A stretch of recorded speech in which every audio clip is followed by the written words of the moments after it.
حضرت عمر رضی اللہ تعالیٰ عنہ گشت کرتے تھے مدینے کی گلیوں میں.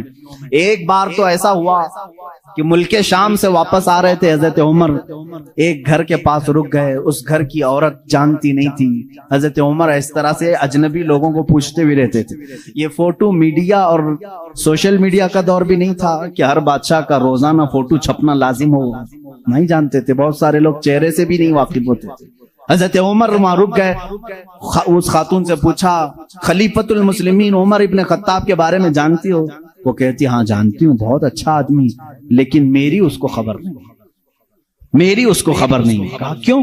کہا مجھ تک اس کا غلہ پہنچا نہیں ہے, میرے گھر میں بھی فاقہ ہے.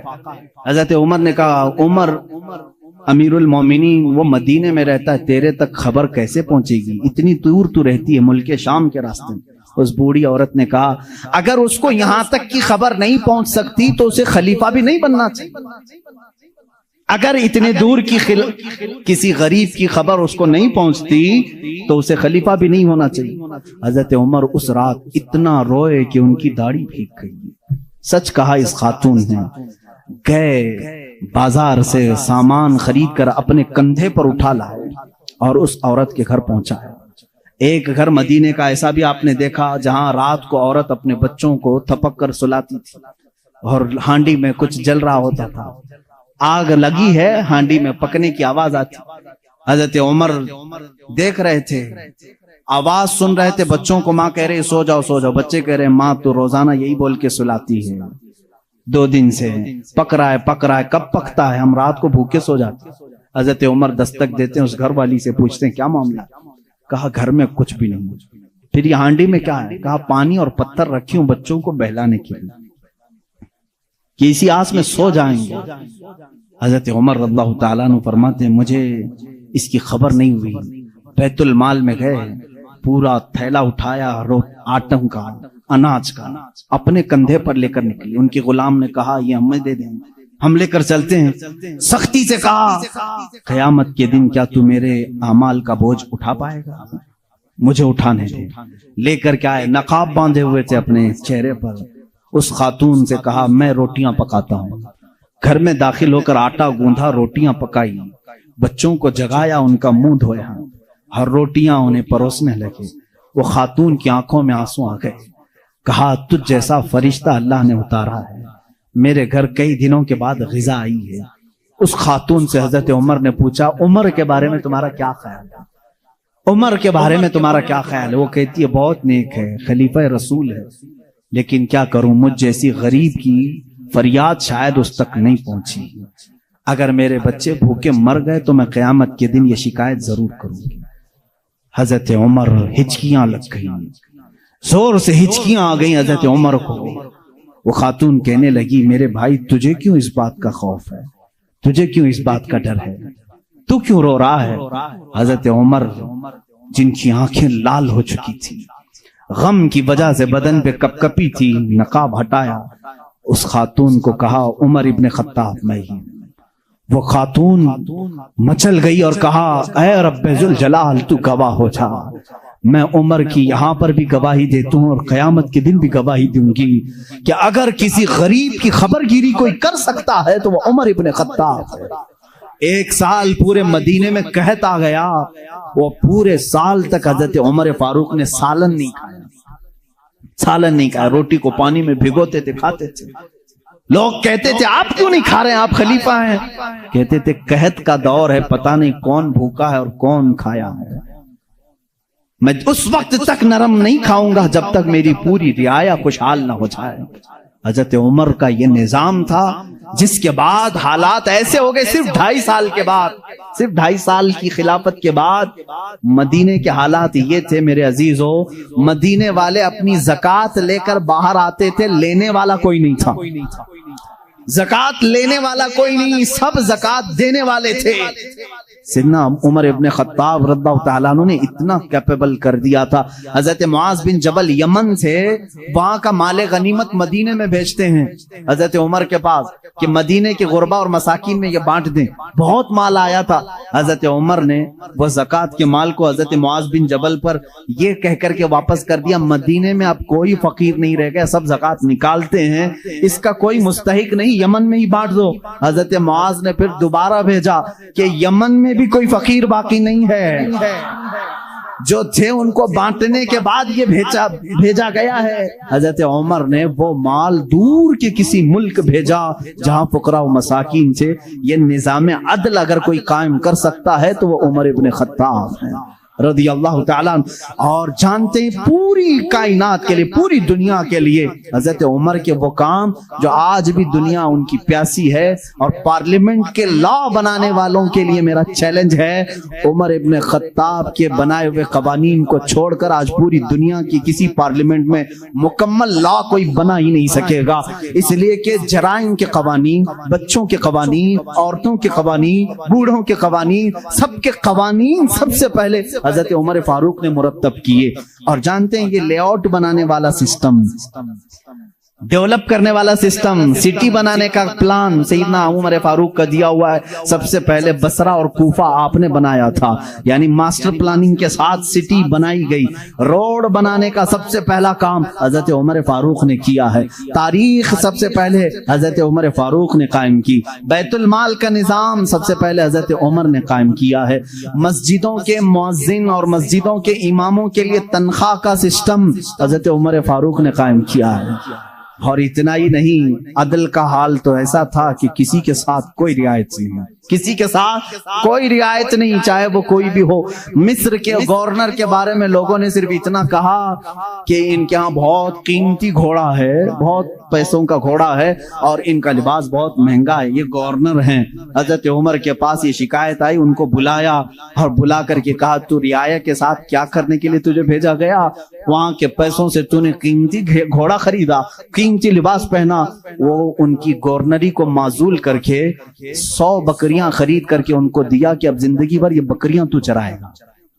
بکریاں چرانے پر گورنر کو رکھ دیا.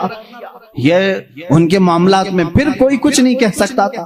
بڑے بڑے صحابہ, حضرت سعد ابن ابی وقاص کو معزول کر دیا تھا. خالد بن ولید رضی اللہ تعالیٰ عنہ جن کو سیف اللہ کہا جاتا ہے, جس جہاد میں بھی وہ جاتے تھے فتح ہونا لازمی ہو جاتا تھا. یہ تو سب کو معلوم ہے. حضرت خالد بن ولید اپنی زندگی میں اتنی جنگیں کی ہیں, کوئی جنگ میں شکست نہیں ہوئی. ان کا یہ فخر تھا جب جہالت میں تھے نا, اسلام نہیں لائے تھے, وہ جنگ احد کے سپہ سالار بن کے آئے تھے, اس میں بھی ان کو ہی فتح ملی تھی. کہتے کفر کی حالت میں بھی اللہ نے فتح ہی دی تھی, اسلام میں آئے تب بھی اللہ نے فتح ہی لکھی تھی. حضرت خالد بن ولید ایک ایسے جرنیل کا نام ہے جس کا نام قیامت تک قائم رہے گا, لیکن حضرت عمر فاروق رضی اللہ تعالیٰ عنہ نے سپہ سالاری سے ان کو معزول کر دیا. سسپینڈ کرنا معمولی بات نہیں, لیکن حضرت عمر کیوں کرتے تھے جانتے ہیں؟ بعض لوگ اس کو نکتہ چینی کرتے ہیں, حضرت عمر اس کو ہٹائے اس کو ہٹائے. حضرت عمر فاروق رضی اللہ تعالیٰ عنہ کے پاس کچھ لوگ سفارش لے کر کے آئے, خالد بن ولید کے بغیر جہاد کا میدان کیسے ہوگا؟ ان کو آپ نے معزول کیا. کہا معزول کیا ہوں لیکن سپاہی بن کر کے وہ جائیں گے, سپاہی بن کر کے جائیں گے, سپاہی سالار کوئی اور ہوگا. صحابہ نے پوچھا اس فیصلے کو لینے میں کوئی حکمت ہے امیر المومنین؟ اللہ اللہ توکل دیکھیں. امیر المومنین نے کہا ہاں ضرور حکمت ہے. میں مسلمانوں کو یہ بتانا چاہتا ہوں کہ کوئی جہاد, کوئی جنگ خالد بن ولید کی وجہ سے فتح نہیں ہوتی, اللہ کی مدد سے ہوتی ہے. سارے لوگ یہ ڈیپینڈ ہو کر کے نہ بیٹھ جائیں کہ اسی کی وجہ سے ہوتی ہے. میں اس اصول کو توڑنا چاہتا ہوں, فتح جو ملتی ہے وہ اللہ کی طرف سے ہوتی ہے. یہ یقین دینا تھا, بس اس لیے میں نے معزول کیا ہے. اور یقین توکل ایسا حضرت عمر فاروق رضی اللہ تعالیٰ عنہ کا کتابوں میں لکھا ہے. مصر کے گورنر انہوں نے ایک بری رسم کے متعلق خط لکھ کر کے بھیجا. دریائے نیل سوکھ جاتا تھا ہر سال, وہاں کے لوگ اپنی 16 سال کی ایک نوجوان لڑکی کو ذبح کرتے, اس کی بلی چڑھاتے تھے اور خون جو ہے دریائے نیل میں بہاتے. ان کا عقیدہ تھا بلی دینے کے بعد پھر دریا جوش مار کر اوپر آ جاتا تھا. ہر سال ایسا ہوتا تھا.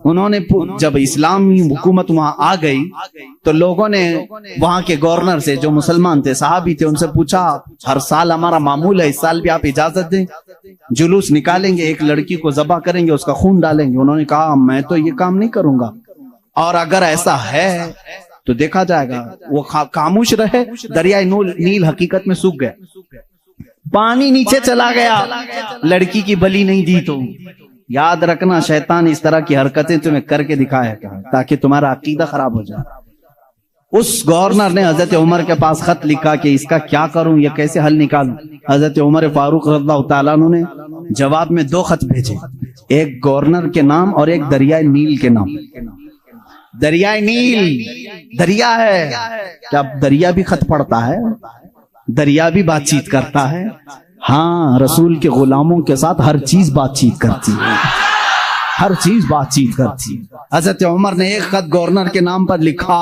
تم فکر مت کرو تم اپنے کام پر باقی رہو رسول اللہ کی شریعت کا نفاذ قائم رہے اور رہی بات دریا جو سوکھتا ہے میں اس کو لیٹر لکھ رہا ہوں اس کو خط لکھا کیا بسم اللہ الرحمن الرحیم اے نیل یہ خط عمر ابن خطاب رسول اللہ کے خلیفہ کی طرف سے دریائے نیل کے لیے میں کہتا ہوں اے نیل اگر تو اپنی مرضی سے بہتا ہے تو ہمیں تیرے پانی کی ضرورت نہیں اور اگر تو اللہ کے حکم سے بہتا ہے تو عمر ابن خطاب رسول کی خلافت کو جو قائم کیا ہے حکم دیتا ہے کہ اللہ کے حکم سے جاری ہو جا اتنا لکھا اور کہا یہ دریائے نیل کو دینا اور یہ مصر کے گورنر کو دینا خط لے کر کے قاصد آیا قاصد نے گورنر کو خط پکڑا ہے گورنر کے نام پر تھا وہ پہنچا دریائے نیل کے نام پر تھا جو دریائے نیل کو دیا گیا اس وقت موجود مصر کے سارے لوگ شاہد ہیں اسی وقت دریائے نیل کا پانی جوش مار کر 16 گز اوپر آ چکا تھا آج تک دریائے نیل دوبارہ کبھی نہیں سوکھا 14 صدیاں گزر گئی میں خود دریائے نیل کی کشتی کی سواری کر چکا ہوں مصر میں 5 سال تک قاہرہ میں پانی برستا نہیں بارش نہیں آتی 5 سال تقریباً 4 سال تک رہے ایک دن بھی بارش نہیں دیکھی 5 سال تک بارش نہیں آتی لیکن دریائے نیل میں جاؤ تو لبالب بھرا رہتا ہے ایسا لگتا ہے کہ خط کا اثر آج بھی باقی ہے رسول اللہ کے غلاموں کی حکومت ہر شے پر قائم ہے ہر شے پر قائم ہے اللہ کے نبی صلی اللہ علیہ وسلم کے ان خلفاء نے پوری دنیا پر حکومت کی کیوں نہ حکومت کریں اس لیے کہ یہ تابع تھے اللہ اس کے رسول کے تو اللہ نے یہ وعدہ کیا ہے ان تنصروا اللہ ینصرکم اگر تم اللہ کے دین کی مدد میں لگے رہو اللہ پوری کائنات کو تمہاری مدد میں لگا دے گا تمہاری مدد میں لگا دے گا وہ صحابہ کیسے تھے جو میڈیٹرین سی آج بھی موجود ہے بحر متوسط عرب سے یورپ میں جانا تھا کچھ صحابہ اکرام وہ بھی ہیں جنہوں نے ایک دریا کے پاس آ کر گھوڑے روک لیے دریا سامنے سمندر ہے ادھر کے کنٹری میں جانا ہے کشتیاں کسی کے پاس نہیں جو جرنیل صحابی تھے سپہ سالار سبوں نے کہا کیا کریں یہاں دریا کشتی کوئی نہیں لایا ہم واپس چلیں دوسرا کوئی راستہ دیکھیں اس صحابی نے کہا بہت لمبا سفر کر کے آئے واپسی کا کوئی راستہ نہیں ہو سکتا کہا سامنے سمندر ہے کہا ہم رسول کے غلام ہیں رسول کریم صلی اللہ علیہ وسلم کے غلام ہیں بھلا آج تک کوئی آندھی ہمارا راستہ روک سکی ہے کوئی طوفان ہمارا منہ موڑ سکا ہے اس صحابی نے ایسی تقریر کی اور صحابہ نے پوچھا کرنا کیا ہے یہ تو بتائیں سپہ سالار صحابی نے کہا اللہ کا نام لو گھوڑے دوڑاؤ سمندر میں چلتے چلو وہ صحابہ کہتے ہیں سپہ سالار صحابی آگے بڑھتے رہے سمندر میں گھوڑے دوڑتے رہے یہاں تک کہ پورے سمندر کا سفر طے ہو گیا کسی گھوڑے کی ٹاپ پر ایک بوند پانی تک نہ لگا دشت تو دشت ہے اقبال نے اسی کے لیے کہا دشت تو دشت ہے دریا بھی نہ چھوڑے ہم نے بحر ظلمات میں دوڑا دیا گھوڑے ہم نے دی اذانیں کبھی یورپ کی کلیساؤں میں تو کبھی افریقہ کے تپتے ہوئے صحراؤں میں آ گیا عین لڑائی میں گر وقت نماز قبلہ روحوں کے زمین بوس ہوئی قوم حجاز ایک ہی صف میں کھڑے ہو گئے محمود و ایاز نہ کوئی بندہ رہا نہ کوئی بندہ نواز یہ ہماری تاریخ ہے یہ ہماری شان ہے سیدنا عمر ابن خطاب رضی اللہ تعالیٰ عنہ کے دور خلافت کے سنہرے کام بہت طویل ہے میرے عزیزو اس نظام عدل کو میں آج بھی چیلنج کرتا ہوں غسان غسان کا ایک بادشاہ اسلام میں آیا ہے، اسلام قبول کر کے آیا ہے، حج کے لیے نکلے خوشی میں سارے مسلمان، حضرت عمر بھی اس میں ساتھ میں تھے، خلیفہ تھے۔ طواف کے دوران اس بادشاہ کی لنگی پر ایک مسلمان کا پیر پڑ گیا، لنگی سرک گئی، اس نے اپنی بے عزتی محسوس کی، تھپڑ مارا کعبے کے سامنے، اس مسلمان کو بہت اس نے مارا، وہ زخمی ہو گئے۔ انہوں نے شکایت کی حضرت عمر فاروق کے پاس۔ عادل، وہ عدل کی پیکر جو نظام رسول سے ذرا برابر ہٹ کر کبھی فیصلہ نہیں کرتے۔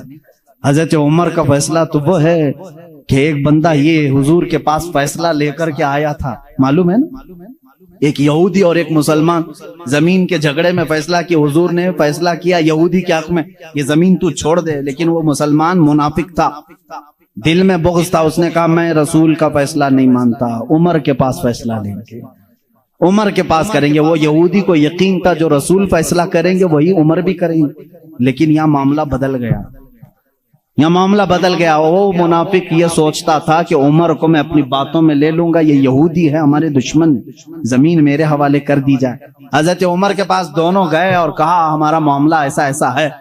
اس یہودی نے کہا اے عمر ایک بات سن لو، یہ فیصلہ تمہارے نبی کے پاس ہوا تھا۔ کہا انہوں نے کیا کہا میرے حق میں انہوں نے زمین کا فیصلہ کیا۔ پھر اس نے کیا کیا؟ کہا یہ نہیں مانتا، یہ کہتا ہے عمر کے پاس فیصلہ کریں۔ اللہ اللہ، کہا میں تو پھر اس کا فیصلہ کرتا ہوں۔ حضرت عمر اندر گئے، تلوار لائے، اس کی گردن اڑا دی۔ کہا جو رسول کا فیصلہ نہ مانے عمر اس کا فیصلہ ایسی کرتا ہے۔ یہ بات مدینے میں مشہور بھی ہو گئی، مسلمان کا قتل کر دیا عمر نے۔ حضور نے ان کو بلایا اور کہا کہ تم نے ایک مسلمان کا قتل کیا۔ کہا میں اس کو مسلمان مانتا ہی نہیں جو آپ کو حکم نہیں مانتا، لیکن اگر میں غلطی پر ہوں تو یا رسول اللہ مجھے سزا دے دیں۔ اس وقت تک آیت نہیں آئی تھی، آیت نازل ہوئی، فلا وربک لا یؤمنون حتی یحکموک فیما شجر بینہم۔ اے رسول قسم ہے تمہارے رب کی، اللہ فرما رہا ہے، اللہ فرما رہا ہے اے رسول تمہارے رب کی قسم، وہ ایمان والا ہو ہی نہیں سکتا جو اپنے آپسی معاملات میں آپ کو حکم نہیں مانتے۔ حضور نے فرمایا تب تو عمر نے صحیح فیصلہ کیا۔ اس فیصلے کے حامل علمبردار عمر کے پاس رضی اللہ تعالیٰ عنہ فیصلہ لے کر کے آئے، غسان کے بادشاہ اور ایک عام مسلمان کا۔ وہ بادشاہ ہے پہلے عیسائی تھا، مسلمان ہوا چند دن پہلے مسلمان ہوا ہے۔ دونوں کا فیصلہ آیا، حضرت عمر نے پوچھا کیا معاملہ ہے؟ وہ غسان کے بادشاہ نے کہا اے عمر امیر المومنین، کیا مجھے بھی کٹہرے میں کھڑا کریں گے؟ میں بادشاہ ہوں غسان کا، آپ مجھے اپنے بازو میں بٹھائیں۔ حضرت عمر نے کہا آج مقدمہ ہے، بادشاہ نہیں، تم بھی وہیں کھڑے رہو گے جہاں مقدمہ کرنے والا کھڑا ہے۔ دونوں کو کھڑا کیا، معاملہ پوچھا تو اس کے بعد حضرت عمر نے کہا تم نے زیادتی کی، اس کا غلطی سے پیر پڑا ہے، ہاں اگر تمہیں لگتا ہے کہ اس نے تمہاری بے عزتی کی تو سزا بھی تھوڑی ہونی چاہیے تھی، لیکن جتنا تم نے اس کو مارا ہے یہ اس کا حق ہے۔ کہا کیا فیصلہ ہوگا؟ حضرت عمر نے کہا اس عام مسلمان سے جتنے تھپڑ زیادہ اس نے لگائے تو بھی لگا دے، یہی فیصلہ ہے، جتنا اس نے زیادہ مارا ہے تو مار۔ غسان کا بادشاہ کہتا ہے بادشاہ کو عام آدمی مارے گا؟ حضرت عمر نے کہا ہاں مارے گا، یہ نظام رسول ہے، یہ نظام رسول ہے، یہ قیصر اور کسریٰ کی حکومتیں نہیں ہیں، یہ اللہ کے نبی کی قائم کی ہوئی عدالت ہے۔ اس نے کہا ایک دن کی مجھے مہلت دیں، کل آ کر کے اس فیصلے پر عمل کیا جائے۔ آپ نے کہا مہلت تو دی جا سکتی، جیسے ریمانڈ میں لیتے ہیں۔ اس کو چھوڑا گیا، لیکن وہ بادشاہ فرار ہو کر کے بھاگ گیا اور اسلام بھی چھوڑ دیا، مرتد ہو کے چلا گیا۔ حضرت عمر نے اس دن کہا، کچھ لوگ کہنے لگے حضرت عمر اس کے حق میں بات کرتے تو بادشاہ آج مسلمان رہتا۔ ایسی کچھ باتیں بھولی بھالی لوگ کرتے ہیں، ایسا کرتے تو اچھا ہوتا، ایسا نہیں کرنا چاہیے تھا۔ حضرت عمر نے جلال میں کہا اس طرح کے 1000 چھوڑ کر جائیں تو جائیں، لیکن نظام رسول کا ایک حرف بھی میں اپنے سامنے سے جانے نہیں دوں گا، عدل کے تقاضوں کو پورا میں ہمیشہ ہوتا رہنے دوں گا۔ یہ سیدنا عمر فاروق کی عدالت تھی۔ یہ آج پیس اینڈ جسٹس کی بات کرتے ہیں، ان لوگوں سے بات کرتے ہیں جن کے پاس عمر جیسی عدالت ہے۔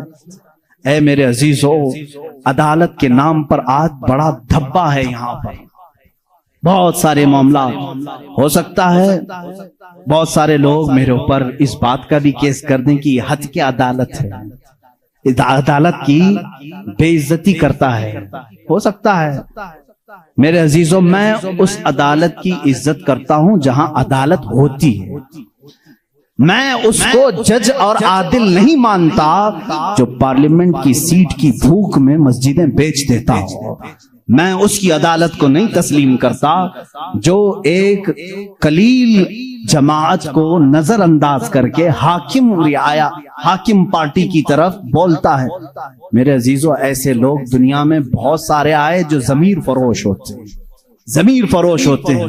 ہندوستان بھی اسی ڈگر پر چلنے لگ گیا. اب تک دنیا کی سب سے بڑی ڈیموکریسی، سب سے بڑی جمہوریت ہندوستان میں تھی، جہاں پر نظام ایسا تھا. ہمارا عدلیہ کا نظام بہت اچھا تھا. ہماری کورٹ جتنی تھی، یہاں پر سب کے ساتھ برابر کا سلوک کیا جاتا تھا، ہندو ہو مسلم ہو.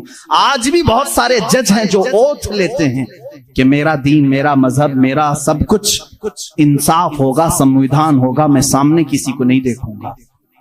دیکھتے نہیں آپ، جج کے سامنے پٹی باندھے ہوئے ایک مورتی کو رکھا جاتا ہے. کیوں؟ قانون جب بھی ہوتا ہے وہ سامنے والے کو دیکھ کر کے نہیں، اس کے پروف ثبوت دیکھ کر کے. لیکن یہاں پر اب عام بچے کو بھی بیوقوف بنایا جا رہا ہے. میں اس بات کی آواز اٹھانا چاہوں گا، اس ظلم کو بند کرو، اس ظلم کو بند کرو. اور یہ ڈکٹیٹرشپ جو لائی جا رہی ہے، اس جمہوریت کو ختم کر کے، قتل کر کے، دیکھنا چند دنوں کے بعد یہ سارے نظام ختم کرنے کی بات کریں گے. آج مسلمانوں کے خلاف ایک زہر پھیلایا جا رہا ہے، اسی طرح چند دنوں کے بعد اب دلتوں کی باری آئے گی. اس لیے کہ دلتوں کو بھی ایک آنکھ نہیں بھاتے ہیں، یہ کبھی پسند نہیں کرتے. یہ 2000 سال پرانا نظام منوسمرتی کا لانا چاہتے ہیں، جہاں صرف چند لوگوں کی حکومت ہوگی. جانتے ہیں، تاریخ اٹھا کر کے پڑھو، اسی سرزمین پر ایسے ظلم کیے گئے ہیں جہاں چند برہمنوں نے کم ذات کے لوگوں کے کان کاٹے ہیں، جہاں لوگوں کے کانوں میں گرم تیل ڈالے ہیں. اسی سرزمین پر کم ذات کے لوگوں کو کوڑا کرکٹ میں گھر بنانے پر مجبور کرتے تھے. جہاں اعلیٰ ذات کے لوگوں کے پیشاب پاخانے ہوتے تھے، وہاں دلت برادری کو رکھنے پر ہی مجبور کرتے تھے. ہر ایک کے گلے میں رسی باندھ کر ایک مٹکا لٹکاتے تھے کہ تھوکنا ہے تو دلت زمین پر تھوک نہیں سکتا، اس مٹکے میں تھوکے گا، اس لیے کہ اس کا تھوک زمین پر پڑے تو یہ اپشگن سمجھتے تھے. اس پورے نظام کو، یہاں پہلے ہندوستان میں یہ ساری چیزیں چلی ہیں، کاسٹزم، ذات برادری، اونچ نیچ کے معاملات چلتے رہے. لیکن میں سمجھتا ہوں کہ ہندوستان کو جب آزادی ملی، بھارت کو جو آزادی ملی 1947 کے بعد، سبوں نے مل کر کے ایک سمویدھان بنایا تھا، عدل و انصاف کا سب لوگوں نے حلف اٹھایا تھا، اس میں سب کا حصہ برابر کا ہوگا، سب لوگوں نے قربانی دی ہے، سب کے لیے نظام یکساں ہوگا، برابر ہوگا، اور سب کی دین کا، سب کے ریلیجین کا مان سمان کیا جائے گا. لیکن اب جو حالات ہیں میرے عزیزو، یہ دوسری ڈگر پر چل پڑے. اب یہاں پر اس سمویدھان کو یہ ختم کرنے کی بات کر رہے ہیں جو امبیڈکر کی سرپرستی میں بنائے گئے تھے، اس کو ختم کر کے یہ نئے سمویدھان کی بات کرنے جا رہے ہیں. چند دنوں کے بعد یہ ووٹنگ پاور بھی ختم کرنے کی بات کریں گے. تم سب کو ووٹ دینے کا بھی حق نہیں ہوگا، ٹھہرنے کی، امیدوار ہونے کی بات تو دور ہے. میں اس نظام کی کھلم کھلا مخالفت کرتا ہوں اور مذمت کرتا ہوں. میں مذمت کرتا ہوں. ہمارے لیے وہی بھارت اور وہی ہندوستان اچھا ہے جو ہمارے بڑوں نے اپنے خون کی قربانی سے آزاد کیا ہے. آپ سب اسی بھارت کو تسلیم کریں گے یا نئے نویلے بھارت کو؟ ہم اس نوے نویلے بھارت کو جس ڈگر پر یہ لے جا رہے ہیں، کاسٹزم کے پر، ہم اس کو نہیں تسلیم کرتے. ہم اس بھارت کو، اس سمویدھان کو مانتے ہیں جہاں عدل سب کے لیے برابر ہو، سب کے لیے برابر ہو. سپریم کورٹ کو آزاد رکھا جائے، وہ سب کے ساتھ برابر کا انصاف کر سکے، چاہے وہ تخت پر بیٹھا ہوا آدمی ہو، چاہے وہ غریب آدمی ہو، سب کے ساتھ برابر کا عدل کر سکے. ہندوستان ہی کی بات میں اگر بتاؤں، یہاں پر ایک بادشاہ ایسا بھی گزرا جس کے ایک تیر سے ایک بچے کی موت ہو گئی تھی. ایک بچے کی موت ہو گئی. عورت جو بچے کی ماں تھی وہ مقدمہ کر دی چیف جسٹس کے پاس. اس وقت کے جو چیف جسٹس تھے قاضی سراج الدولہ، انہوں نے طلب کیا بادشاہ کو طلب کیا. اسی ہندوستان کی بات کر رہا ہوں. عورت ایک جگہ کھڑی ہے، وقت کا بادشاہ ایک جگہ کھڑا ہے. عورت نے کہا میرے بچے کو ان کے تیر سے موت ہو گئی. بادشاہ شکار کھیل رہا تھا، چوک کے تیر لگ گیا. بادشاہ نے کہا ہاں میرا تیر لگا تو ہے، گواہ بھی ہیں، سپاہی بھی گواہ ہیں، عورت بھی گواہ ہے۔ دو آپشن ہوتے ہیں موت کے بعد، کسی کا کچھ قتل ہو گیا انجانے میں، چوک کر اگر قتل ہو گیا، دو آپشن اسلام دیتا ہے۔ اس عورت کو قاضی نے کہا تیرے پاس دو آپشن ہے، چاہے تو اپنے بچے کی موت پر دیت لے لے، کچھ پیسے لے لے بادشاہ سے اور اسے معاف کر دے، یا چاہے تو جان کے بدلے جان لے لے۔ بادشاہ کی جان بھی لے سکتی ہے۔ قاضی نے فیصلہ سنا دیا، یہ نہیں کہ بادشاہ کو چھوڑ دینا ہے، دونوں آپشن عورت کے اوپر۔ وہ عورت نے جب دیکھا کہ عدل کا یہ پیکر اسلامی نظام ہے، بادشاہ کے تیر لگا ہے اور قاضی صحیح صحیح فیصلہ دے رہا ہے، اس عورت نے کہا اگر یہ قاضی آج اس طرح کا صحیح فیصلہ دے رہا ہے تو اس طرح کے بادشاہ کی وجہ سے ہی، بادشاہ ایسا ہوگا اسی لیے قاضی ایسا ہے۔ اس عورت نے کہا میں اس بادشاہ کی جان بخشتی ہوں، میرے بچے کے لیے جو دیت بنتی ہے وہ بادشاہ مجھے دے دے۔ بادشاہ نے جتنی دیت بنتی تھی اس سے زیادہ اسے دیا، اور جب یہ معاملہ ختم ہوا تو بادشاہ قاضی کے پاس آیا، قاضی کے پاس آیا اور اپنا جبہ کھولا، اس میں خنجر تھا، خنجر نکالا، کہا قاضی، وہ اس وقت کے سپریم کورٹ کا چیف جسٹس تھا قاضی۔ بادشاہ کیا کہتا جانتے ہو؟ مجھے جب پتا چلا میرے اوپر مقدمہ ہے اور مجھے معلوم تھا میرے تیر سے ایک بچہ فوت ہوا ہے، میں آج کورٹ میں آ رہا تھا، میں ساتھ ہی خنجر لے کے چلا۔ قاضی نے پوچھا کیوں لے کے چلے؟ کہا میں یہ دیکھنا چاہتا تھا کہ اگر فیصلہ قرآن و حدیث کے مطابق ہو تو ٹھیک ہے میں مان لوں، اور ذرا برابر اگر بادشاہ کا خیال کر کے قاضی نے کیا تو اسی خنجر سے قاضی کو قتل کر دو۔ بادشاہ نے یہ کہا، قاضی مسکرایا اور اپنے گدے سے اٹھ گیا اور چادر ہٹائی، نیچے بہت بڑا کوڑا تھا۔ کہا بادشاہ تمہیں معلوم ہے میں آج پہلی مرتبہ اس کرسی پر آنے کے بعد، اس گدے پہ آنے کے وقت کوڑا نیچے لے کر بیٹھا ہوں۔ کہا کیوں؟ کہا میں نے اسی وقت طے کر لیا کہ بادشاہ کو کٹہرے میں کھڑا کروں گا اور فیصلہ قرآن و حدیث کے مطابق سناؤں گا، اگر بادشاہ مان لیا تو ٹھیک، ورنہ میں اس کوڑے سے اسے منواؤں گا۔ یہ نظام اسلام تھا، یہ عدل کے تقاضے تھے۔ وہ عمر ابن خطاب کے دور کے بھی سنہرے واقعات اسلام نے ہمیں ہر جگہ سکھائے ہیں۔ اے میرے عزیز بھائیوں، اپنے گھر میں بھی عدل کرنا سیکھو، جہاں تمہیں اللہ نے جتنا اختیار دیا عدل کے ساتھ پیش آؤ، اپنے مزدوروں کے ساتھ عدل کرو، اپنی بیویوں کے ساتھ عدل کرو، اپنے بچوں کے ساتھ عدل کرو۔ یاد رکھو قیامت کے دن تم سے سب چیزوں کا سوال ہوگا۔ اگر تمہارے 4 بچے ہیں، چاروں میں سے اگر کسی کے ساتھ اونچ نیچ کیا تو سارے تمہارے اعمال اکارت ہو جائیں گے، غارت ہو جائیں گے۔ ایک بچے کے ساتھ بھی تم ناانصافی نہیں کر سکتے، سارے کے ساتھ برابر کا سلوک کرو۔ اگر کسی کی 2 بیویاں ہیں تو فرمایا گیا عدل کا تقاضا پورا کرو۔ ماں باپ اگر دونوں ہیں تو دونوں کے ساتھ عدل کا تقاضا پورا کرو۔ یہ نہیں کہ ماں کی طرف جھکا ہو گیا باپ کو گالیاں دیتا ہے، یا باپ کی طرف ہو گیا ماں کو کوستا ہے، نہ، سب کے ساتھ عدل اسلام سکھاتا ہے۔ تم اگر کسی کمپنی کے مالک ہو، فیکٹری کے مالک ہو، مزدوروں کے ساتھ عدل کرو، اس لیے کہ قیامت کے دن اس سے بھی تمہارا سوال ہوگا۔ عدل اسلام سکھاتا ہے۔ وہ عمر ابن خطاب رضی اللہ تعالیٰ عنہ کی زندگی پاک سے ہمیں ملے ہیں۔ میرے عزیزوں،